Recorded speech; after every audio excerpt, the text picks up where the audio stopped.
Welcome to the Long Thread podcast about spinning, stitching, and weaving by hand. The podcast is presented by Long Thread Media, publishers of Handwoven, PieceWork, Spinoff, and Little Looms magazines. Find us online at longthreadmedia.com. This episode is sponsored by Trainway Silks. You'll find the largest variety of silk spinning fibers, silk yarn, and silk threads and ribbons at trainwaysilks.com. Choose from a rainbow of hand-dyed colors. Love natural? Their array of wild silk and silk blends provide choices beyond white. Trainway Silks, where superior quality and customer service are guaranteed. I'm your host, Long Thread Media co-founder Ann Merrow. This episode, we actually spoke with someone within the Long Thread Media family, Kate Larson, who's the editor of Spinoff and PieceWork magazines. Kate works with us from her farm in Indiana, where she raises Border Leicesters sheep when she's not traveling on the road to teach. I know Kate so much through her work as an editor, but this was an opportunity to hear from her more as a crafter as well. So good morning, Kate. Thanks for joining us at this very busy time of year. Yeah, it's wonderful to be here with you. This is the time of year when all over magazines and TV I see, oh, it's spring. Here's a picture of a lamb. But you don't have to look on TV. No, there are many of them bouncing around my backyard right this very minute. And this is always the time of year where we have to say, Kate might need to duck out for a few minutes and take care of the lamb. Is it an exciting and fun time of year? Is it a little scary or both? It is both. It really is, because it's not until everyone is born and healthy enough to, big enough to keep themselves out of trouble that you can really sleep at night. So yes, there's all the anticipation of baby hugs, and you just don't know how things can go wrong, and things do. So yeah, it's just a lot of feelings. Tell me about baby hugs. Oh, they're the best. Sheep hugs are just fantastic, no matter whether they're babies or they are adults. The little babies, you can pick them up, and when they're teeny tiny, like a day or two old, they'll snuggle into you and they'll fall asleep. It's just the most precious thing, and I look forward to it so much every year, and it makes up for being awake 24 hours a day for a month. But those lambs then grow up and they have their own way of interacting with you. And I have elderly sheep that come up and hide their face against my clothes or my legs, or if I bend down, they'll hide in my shoulder. And so they grow up, but they still like to snuggle. It's good. How long have you had sheep? I have had sheep for my whole life, but it's kind of come in ebbs and flows. The sheep that I have right now, I picked my starter flock 5 bred ewes about 15 years ago. And so that was when I got to choose what breed of sheep I was raising for the first time. Previous to that, I was growing up with sheep on a farm. And my very first memory is of a sheep meeting a little lamb at about 2.5. And yeah, so after that, I traveled and worked on other people's farms. And so 15 years ago, I got to pick my forever flock. And we've been quite happy ever since. I love hearing you talk about your sheep and what makes your sheep special.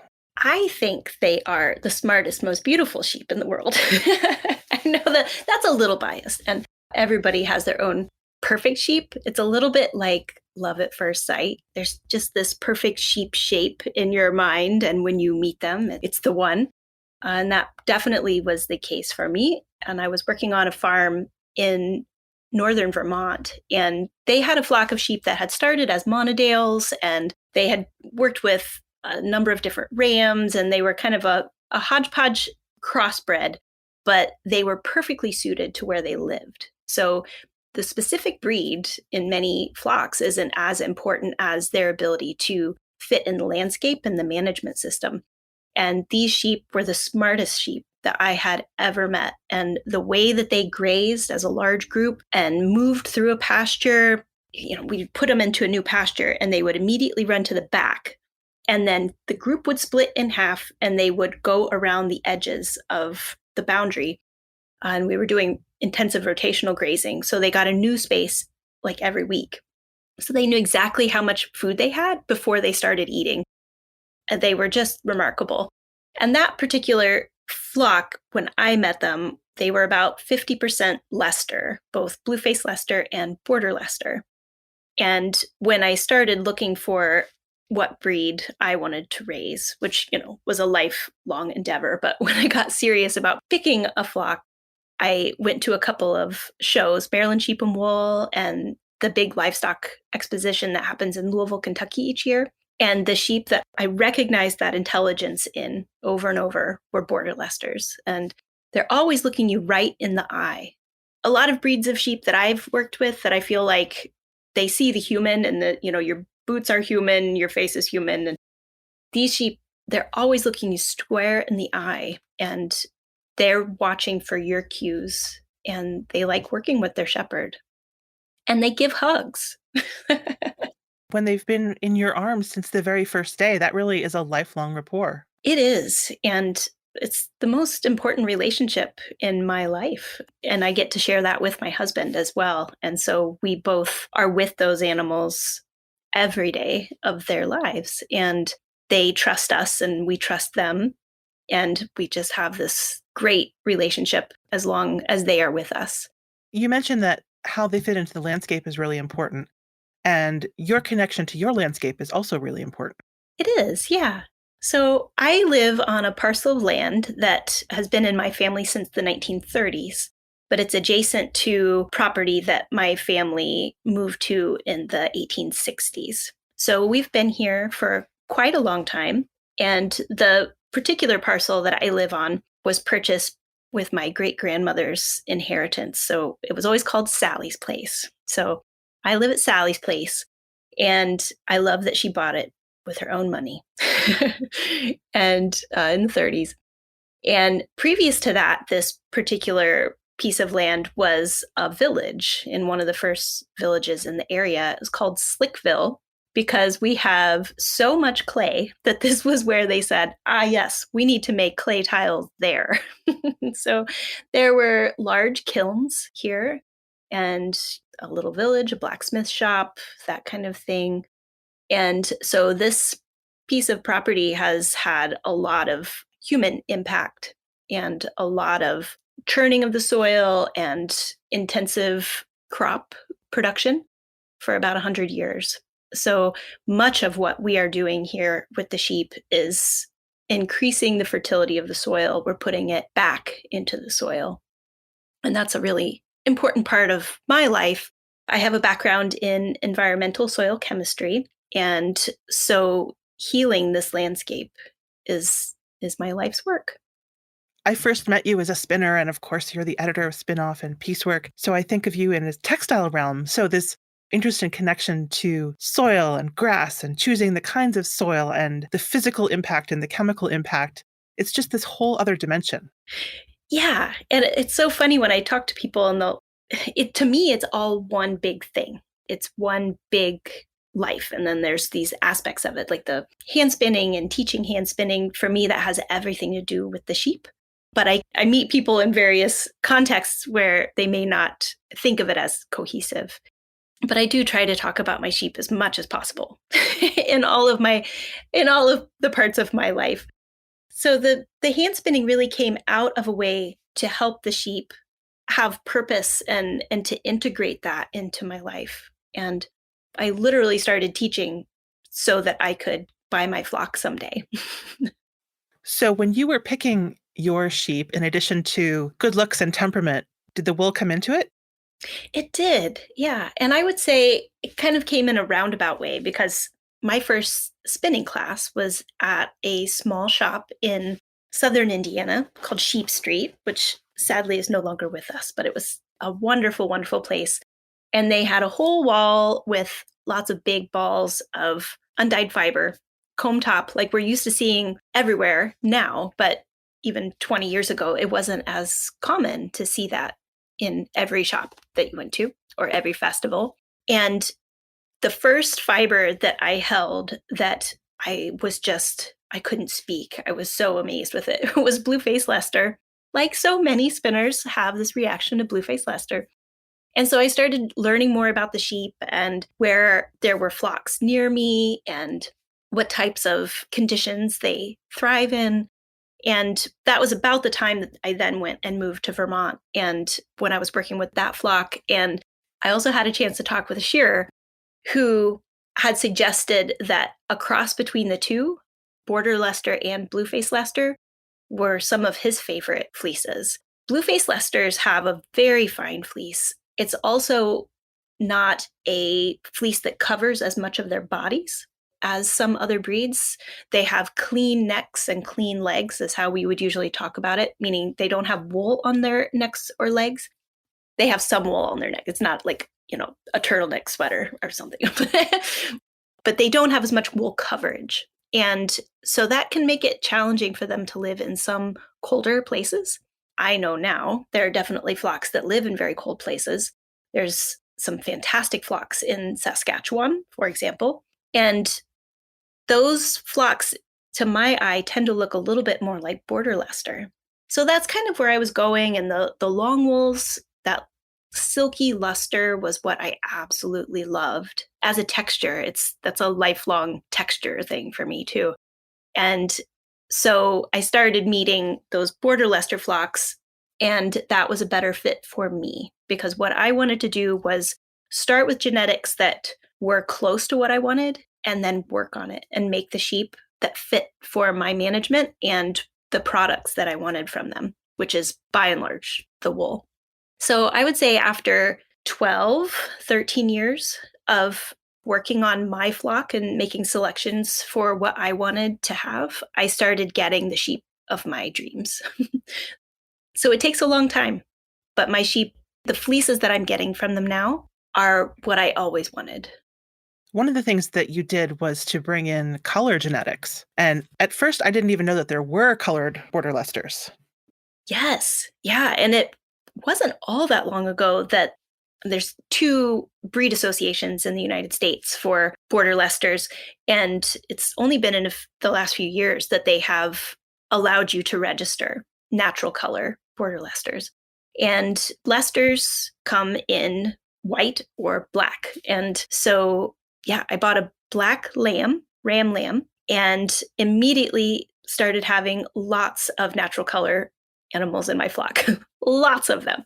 And all the ladies love Thomas the Ram, and much of my flock now looks just like Thomas the Ram.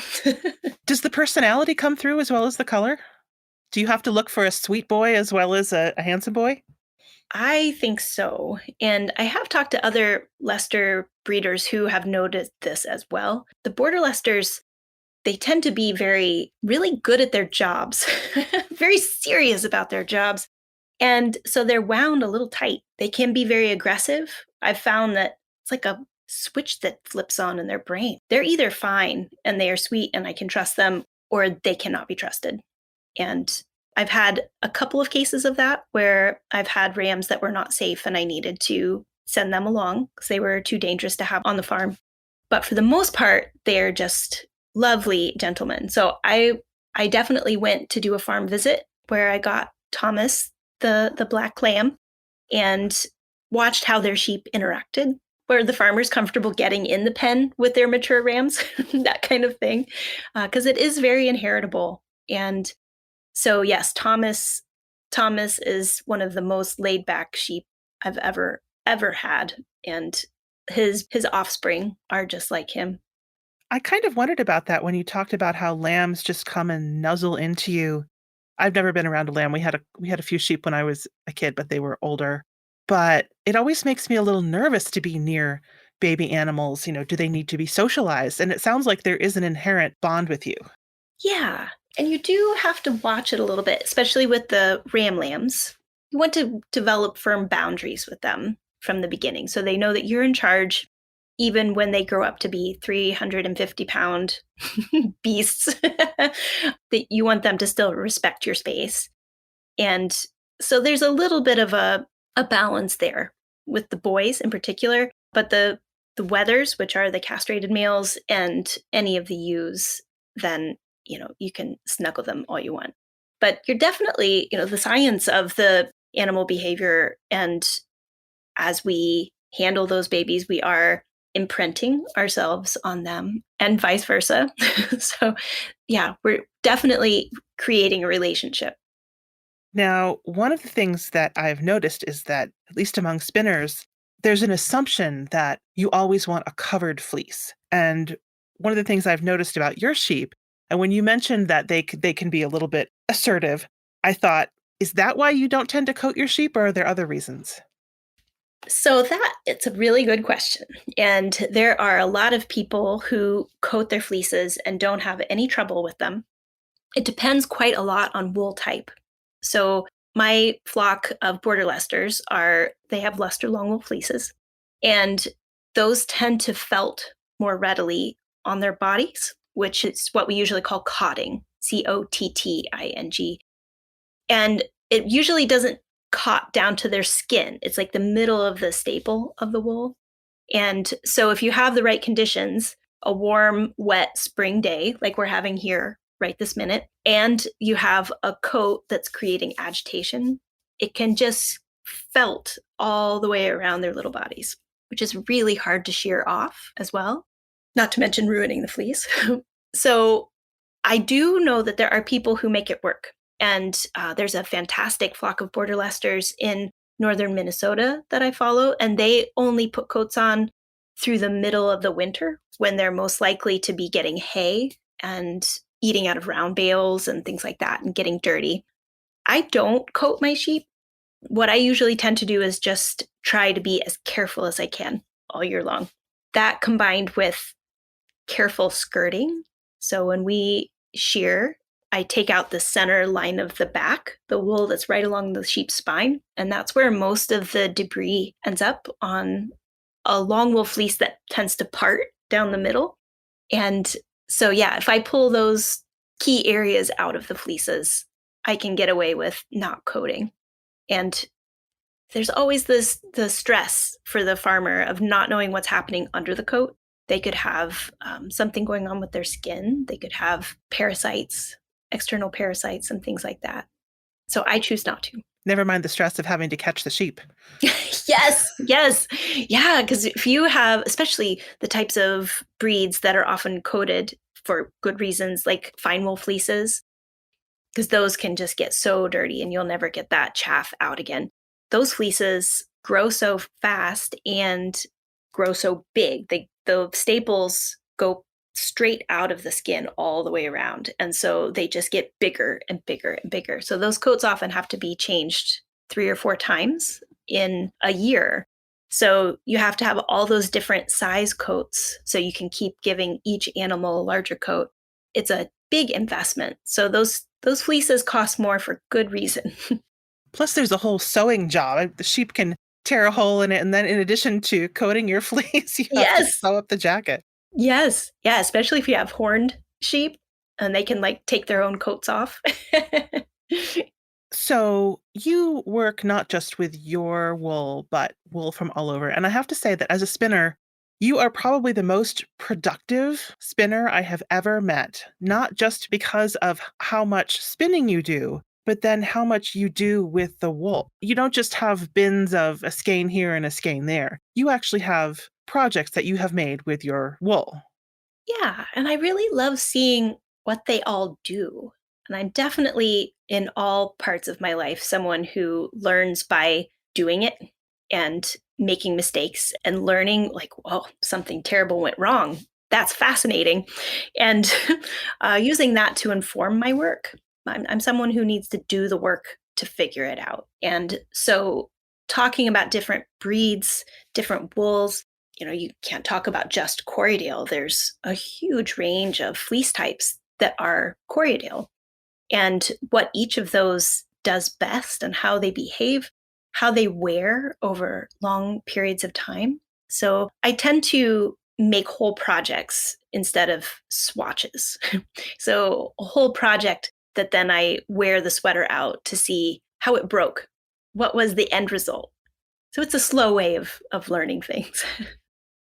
And I think I saw you this spring at Red Alder. It was one of the first times that people have been out in public. There was one day when I'm pretty sure you had made everything that you were wearing, from your top down to your skirt. And not all of it was hand spun, but you had just made this entire wardrobe. And that has really, my work has changed quite a bit through the pandemic years. And my favorite stress reliever is learning something new that I don't know anything about, something that seems impossible. um, and sewing my own clothes was something that I was always interested in.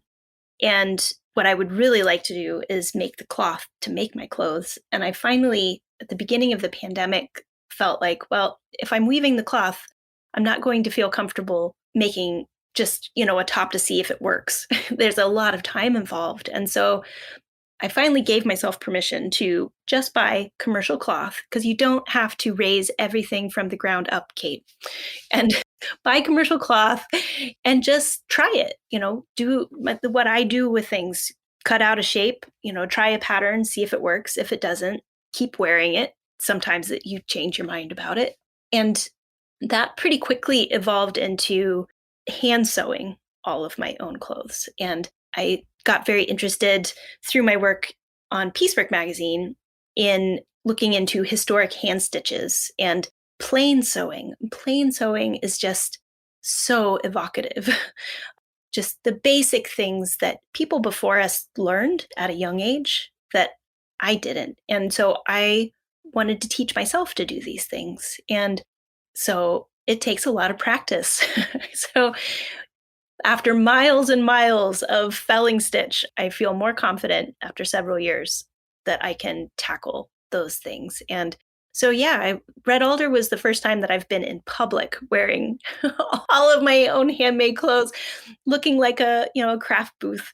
It feels so different to move around in the world in clothes that for me, it's not about making sure it's all handmade. It's about feeling like what I'm wearing did less harm. That's part of it as well. And so that kind of runs through my work as well. Raising sheep on the land that I do, I only have them here if they are improving the land. And making my own clothes makes me worry less about where my clothes came from. And it's been interesting to merge the two. Picking dress patterns, because I don't know how to make pants yet. So I'm wearing a lot of dresses these days. Dress patterns that will fit with my hand spun, hand knitted tops. And I've started doing some embroidery on linen fabrics with my hand spun charka cotton. And that is it just makes me really happy. There is something that gives a really tactile pleasure to just have the thread run through the cloth. And I'm only doing this on samplers and things like that, but I've watched you with little pieces of cloth and thread, and there's just something about feeling the fibers run past each other. It's so lovely. It is. There's really not anything quite like it. And as I'm doing it, I'm so frequently thinking of how this connects me to so many people. Whether you were doing it for pleasure or you were doing it because you had to get this thing done by the time you needed to make lunch. But just that sensation of the thread passing through the cloth and wearing a thimble, yeah, there's a lot of connection there. I find that doing a little of that in the morning when I'm drinking my tea and a little bit of that in the evening before I go to bed does add some nice bookends to my day in a way that some of my other fiber arts don't. I would say that knitting and spinning both set my mind racing. I'm thinking about all the possibilities, and I do my best brainstorming when I'm spinning. By far, all of my best ideas come when I'm spinning. But sewing, I mean, it's like turning my brain off, and I have needed that in my life. I think a lot of people need that little bit in their life. You mentioned your charka spun cotton. In some ways, that seems like such a departure from wool and spinning that connects you to the soil. But what is it about spinning cotton that has really gotten your interest? I would say that one felt like a departure for me as well. I felt like it was something I really wanted to spend more time getting better at. My previous attempts before 2015, I would say spinning cotton, I could make a decent yarn, but it didn't make me happy to spin in the way that wool did.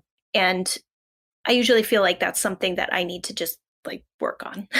When I come across those things in my practice, it's an opportunity to understand something better.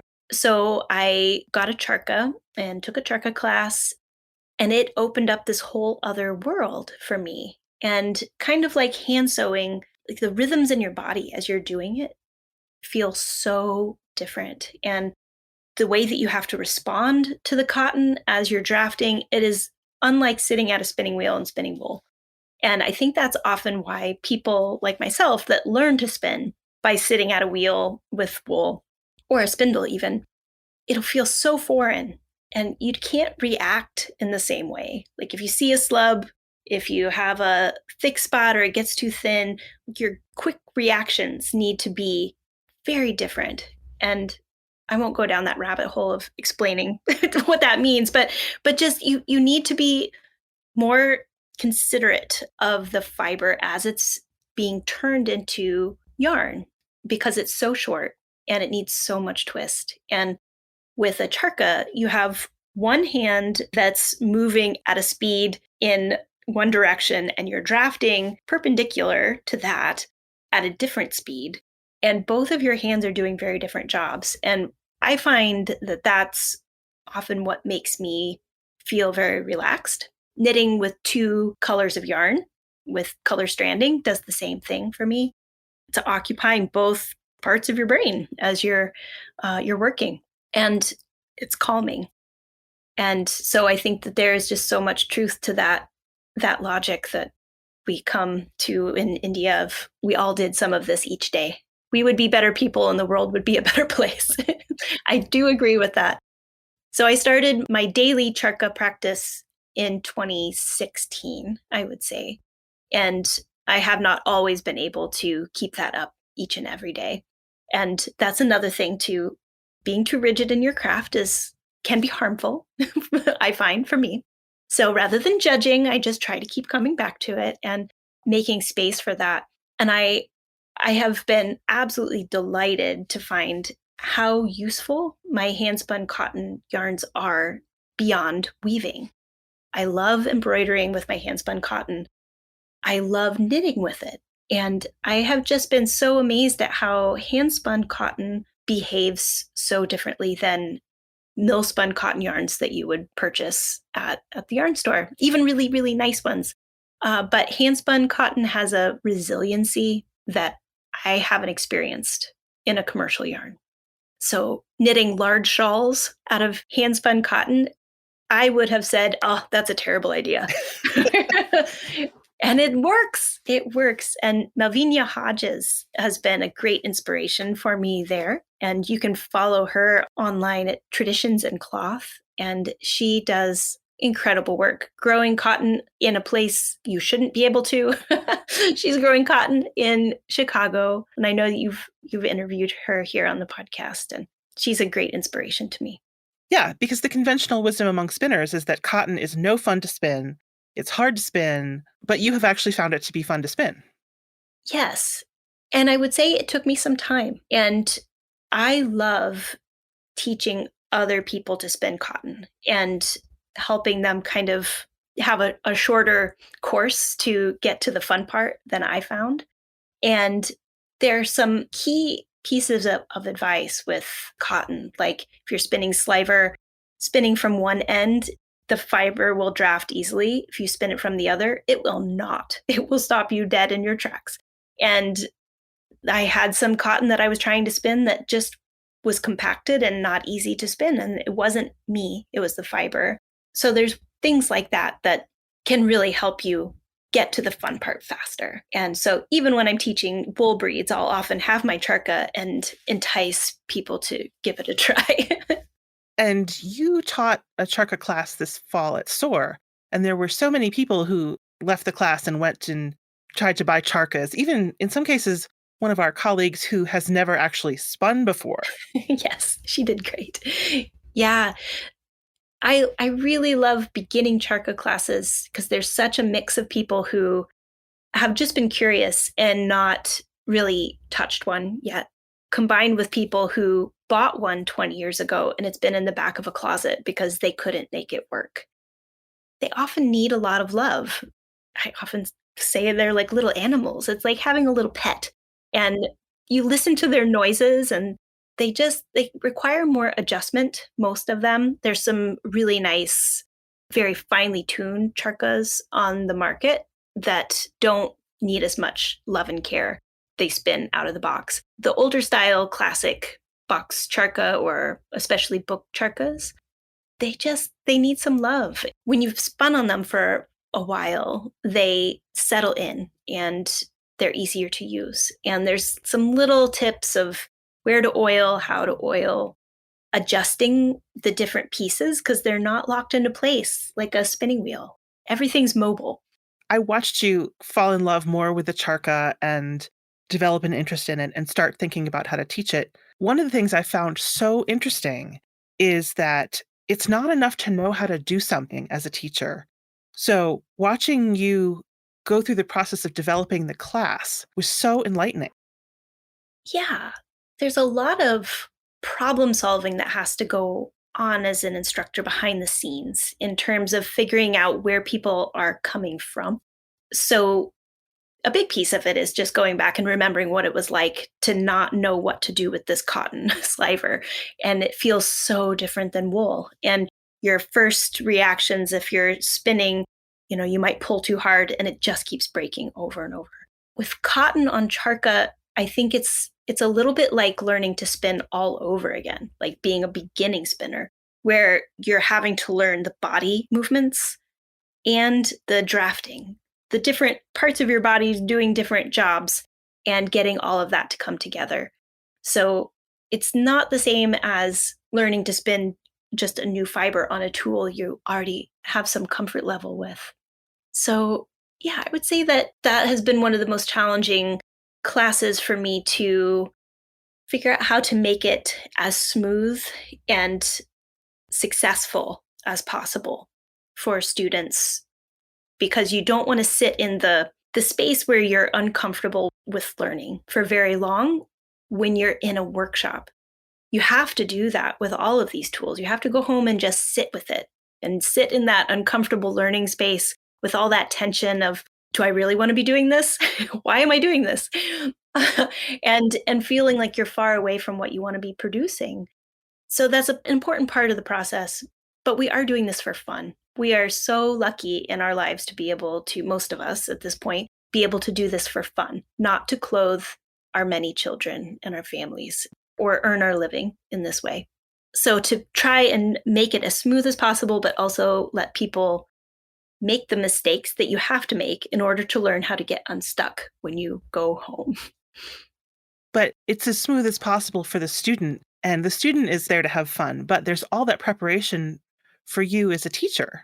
I was thinking about how there were a few people who were doing beautiful work, and I asked them, could you teach that at SOAR? And they had to tell me, I can't just walk into a classroom and have people sit around me and do what I do. There's a lot of preparation involved, not only in terms of thinking through how to do it, but how to present the information and how the student can have that experience you're talking about of feeling successful within the course of the class. There is a lot of work that goes on behind the scenes. And I would say for me, and it may be this way for other instructors as well, I would say there's equal parts physical work of making the handouts and making kits, ordering fibers, making samples, those things. The other side of that work is just time thinking through each of the steps. I'm not someone who makes very rigid plans for how a class needs to progress and exactly what I need to talk about at each stage. For me, it's more about flow and figuring out, point A to point B and what are our stops along the way. And just what people need to know. What are the things that they'll really be getting depending on where they're coming from? And I think that's one of the biggest challenges with spinning classes is that there's no specific trajectory to your learning. You may be an accomplished cotton spinner, but you've never sat down and spun a long wool comb top. So you have a huge mix of experience levels and skill levels, and those may be two different things. So when you're teaching a class, like in a couple of weeks, I'll be teaching spinning a sound singles and the three Leicesters. So there will be beginning spinners and there will be very experienced spinners, and everybody needs to get something new from a workshop. So yeah, there's a lot of thought and detail that goes into it, and hopefully it comes off as effortless for the student. Yeah, that's the thing. If it works, we don't necessarily notice all the work that you've done. And you're just starting to get out again after a couple years of not going into the classroom and being present that way. What's that like? I would describe it as stressful. Like most things that people are processing right now, just going back to the things that we used to do, and they are different as they need to be, and we are different, and our students are different, and I think it'll just take some time for everyone to find our new way of fitting together and how we all get together in a space, that physicality of workshops and learning together. I think that it will be good. I think it'll be as wonderful as it was before. It'll just be different. And I'm looking forward to it. I'm looking forward to seeing people in person. I think maybe we all have a better understanding of what we weren't getting in the last few years and be able to really identify what it is that we want to grab with both hands and take home with us. One of the things I love most about being at festivals and conferences and just meeting people in the vending hall at events is learning what other people are passionate about. And that's often how I've been connecting with a lot of our future authors for both PieceWork and Spinoff. And I just love meeting people and hearing their stories. And so that's really what we rely on for both of those publications is authors who come to us, or I learn something fascinating about them and ask them to write for us about things that they have done a deep dive on, something that just caught their interest and they went with it, like cocoon tassels from Laos or certain types of dyeing techniques for spin-off, or we have an upcoming article about slubs from Riley Cleave, who just felt like they needed to learn more about slubs and slub yarns, hand spun yarns, and did a deep dive. So yeah, I'm always looking to meet those authors. I also love hearing from them. So if you're listening and you have a fascination with something, we're always excited to hear from people with proposals for upcoming issues. And the calls for submissions are usually on our website. We actually have a separate email list where if somebody writes to us and says, I'd like to be on your call for submissions list, we email out when we have a new issue that needs articles. Yes. And we'll offer the upcoming theme and a little bit of some prompts, some writing prompts for those themes. But we're always happy to hear about anything. I'm always planning several issues of each publication in advance. And so there's often a good spot for those solid ideas. So yes, you can go to our website. You can let us know if you'd like to be on the list. And those are also posted on our website, and it will take you to a submissions form. A few years ago with PieceWork, we felt that we didn't want to be too restrictive, and so we moved away from having themes at all. But then it turned out that the writers really liked having sort of a kernel or a seed to build an idea around. So when you write your themes, they tend to have a few different interpretations so that people could take it in a couple different directions. I really like offering that. It's a little bit of a Rorschach. What does this strike you as? Like we had the PieceWork closure issue. So we had people writing about textiles used in death ritual and closure of childhood and moving into adulthood with dowry textiles. And then we also had buttons and snaps and zippers. And I love putting together those collections of ideas so that it's not a tight theme, but it is something that there's a thread that runs through. Spin-off, because there's so much how-to in spin-off, it tends to be more closely clustered around a theme, but I try to push that as far as possible. So like the upcoming winter issue, winter 2023, which comes out at the end of 2022, that theme will be memory. And so the prompts I was giving, I want to hear about bouncy merino, and I want to hear about what your antique wheel means to you, and all those types of things. And we'll have some articles about spinning traditions, long-term spinning traditions, and how those are passed down in different parts of the world. For both publications, one of my main goals has always been to include as many communities around the world, as many perspectives as we can find. And that's easier than ever with our connectivity. And those stories from communities that I am less familiar with are sometimes harder to reach. And we're always trying to find those stories we haven't heard yet. We've been talking a lot about spinning classes. I've heard that one of your most popular classes is a class on Dorset buttons. Now, I had never heard of Dorset buttons, but when you teach it, it's very popular. Can you tell me about Dorset buttons? I love Dorset buttons. So Dorset buttons are thread wound buttons from the south of England. There were different types of buttons that were made in the UK in different regions, and Dorset buttons tend to be the ones that we know most readily by name. And Dorset is in southern England. And starting in the 1600s, there was someone who was starting a business making thread wound buttons. And that means that you take something. Later, it was a metal ring, and that's what we recognize as the classic Dorset button today. But previously to that, it was little flakes of horn, and you would wrap it with cloth and thread, or it might have been a small piece of wood. There were different types of ways that those buttons were made. But by the time it got into the Jane Austen era and into the 19th century, those buttons were made around a metal ring. So you would take a small metal ring that was the size of the button you wanted to make, and you start winding thread around it in different patterns. And different families would have different patterns. Different patterns were associated with different types of garments. There was a classic one called an Old Dorset button. That's one of my very favorites. It's not a hard one to make.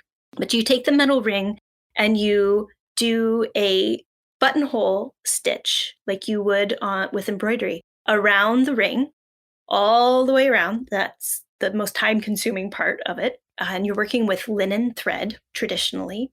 And then once you have that metal ring wrapped in stitches, you can start laying longer threads all the way across from one side of the ring to the other. And an Old Dorset just has as many spokes as you can get wrapped around that. And then they are connected in the center where you have a little hub. And that was a type of button that was made for everyday wear. And there's some great resources online for these buttons. There's someone that I have been following for quite a while named Anna McDowell, and she is Henry's Buttons, and she's in Shaftesbury in Dorset, where the Dorset button industry was centered.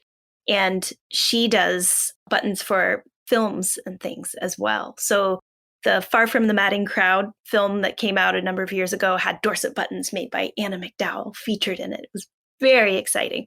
As a Thomas Hardy fan, which is where Thomas the Ram gets his name, I think Dorset buttons are amazing. It's been a really fun class to offer in conjunction with the other spinning and knitting classes that I offer, because you don't have to have any skills, don't have to have any materials to make these buttons. You can just walk in and learn. And so it's been a lot of fun to have these low-key classes for people that maybe didn't want to travel with a spinning wheel, or they aren't a spinner and they came along to a festival with a spinner or a conference. They're just wonderful. And you can make whole sets of these buttons for your hand knitted sweaters and things when you can't find the perfect button to match. You know, the way you're talking reminds me of the most recent issue of PieceWork, which just landed on my desk, which is all about embellishment and adornment and all the things we do to make ourselves pretty fancy. You talked about the joy of plain sewing, but there's also a joy of making something that's just a little extra. Yes, the fancy work. Yes, yeah. And That issue of PieceWork was so much fun to work on. And there's a lot about beaded knits in there. And those are my favorite types of PieceWork topics because it's something that can look so modern, but it has this long history. And we can look back at where that came from. We can trace what we're doing right now back as far as we can and see how it started. What were people doing with this? And the cover project is a knitted shawl that uses beads from Carolyn Wyborny. And she used several different Weldon's practical needlework stitches in the design. And I just love going back and looking at Weldon's because there's some wacky stuff in Weldon's. And so they may have been doing beaded knits, but what were they doing with them? It's just fascinating. And you talk about the Dorset buttons, which is named after a place, but even with all of these embellishments, there are so many that are connected to different places. And Dorset is obviously a place in England, but there are places all over the world making beautiful buttons in Morocco out of thread. What are some of your favorites? Oh, that's a good question. I like them all. I know that's not a very helpful answer. There's just so many fascinating things everywhere. And the thing that I love best is seeing how people use what's around them in unique ways. So you pick up what happens to be plentiful where you live and not being used for something else and make it into something beautiful. And makes me think in Shetland, where a lot of the finest lace was made from the wool that grows up around the little sheep's faces, which is often the dirtiest matted wool because it's right up next to where they've been eating. And so they stick their heads in places, to like find the most delicious bits and pieces. That wool is gross. And so you carefully clean it, and it is the finest wool on their bodies. And you can make the most gorgeous shawls. So using these raw materials to make something beautiful and adorn ourselves is really special. Also in that issue, there was an article by Dr. Anne Marie Hatcher about porcupine quills in Indigenous Canadian culture. And then Linda Ligon talked about how her very favorite cocoons on her Lao silk shawl are from the little bits that had to be cut to let the little worms out.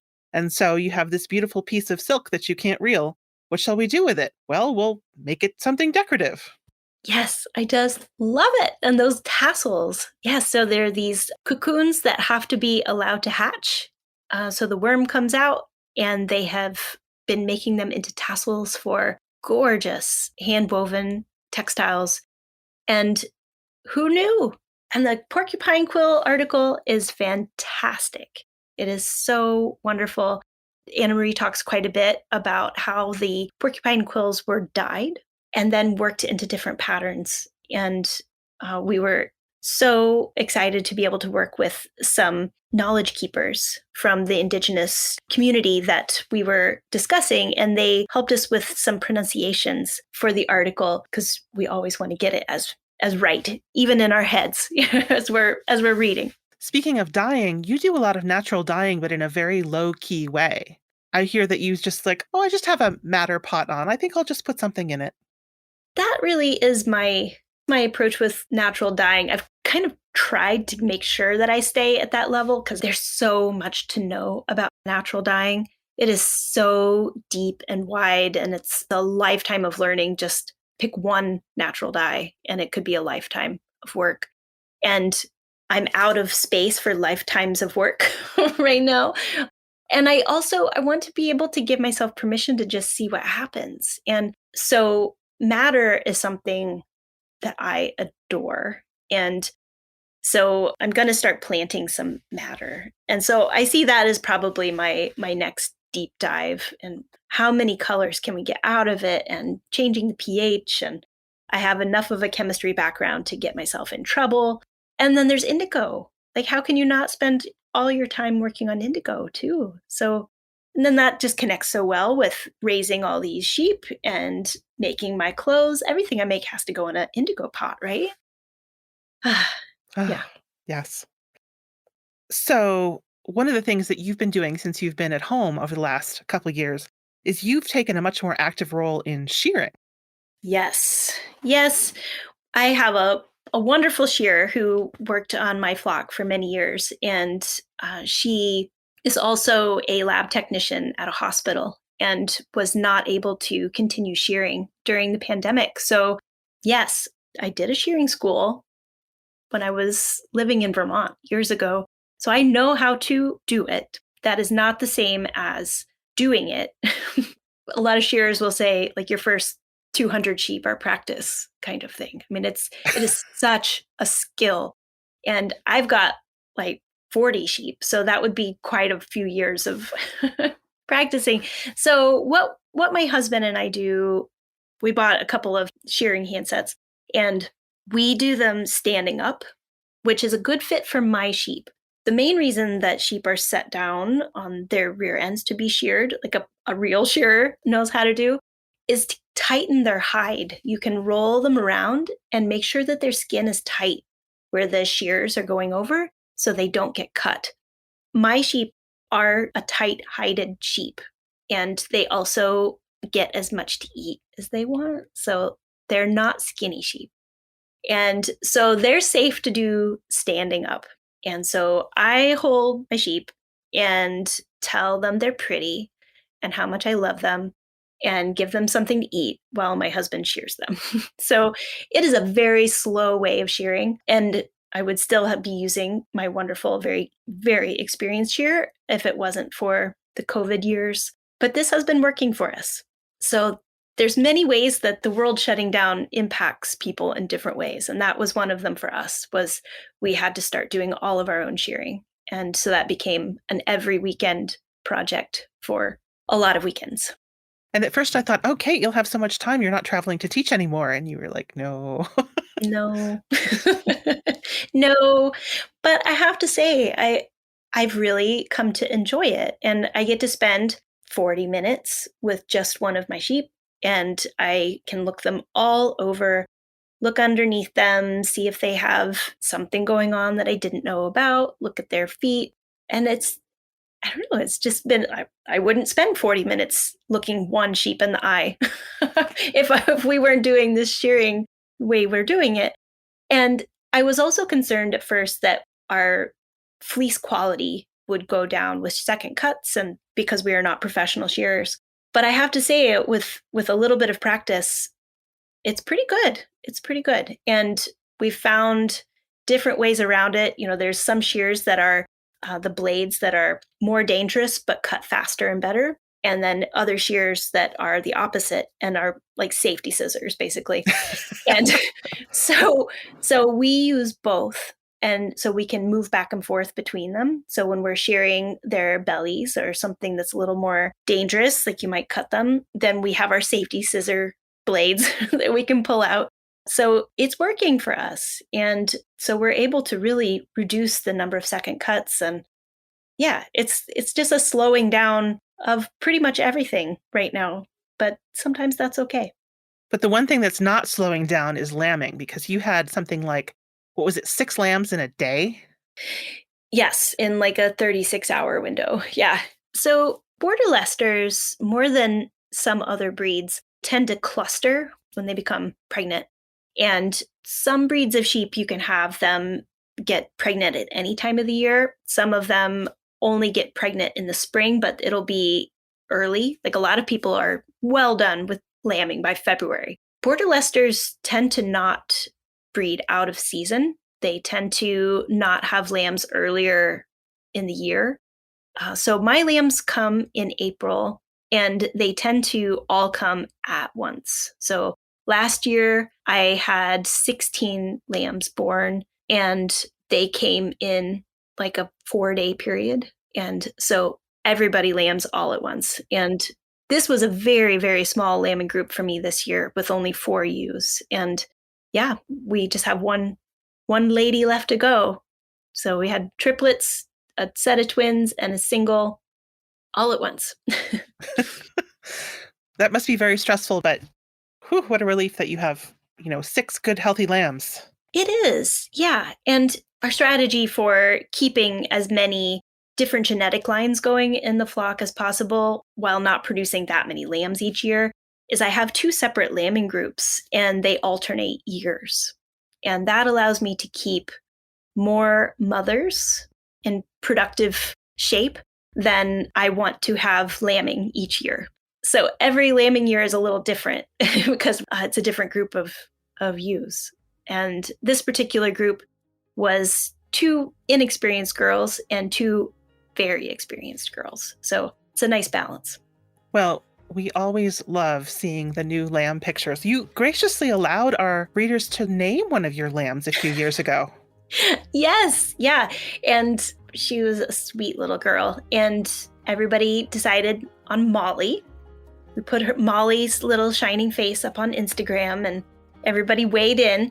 That was 2 years ago. So Molly just had her first lambs this year. It all went very well. And she has adorable babies that look just like her, little girl and a little boy. And they don't have names yet. So maybe we'll have to make it a tradition. Well, Kate, I will let you get back to waiting for your lambs and working on your issues. It's so nice to talk to you outside of our normal work routine. Thanks for making the time. Thank you so much, Anne. It was great to be here.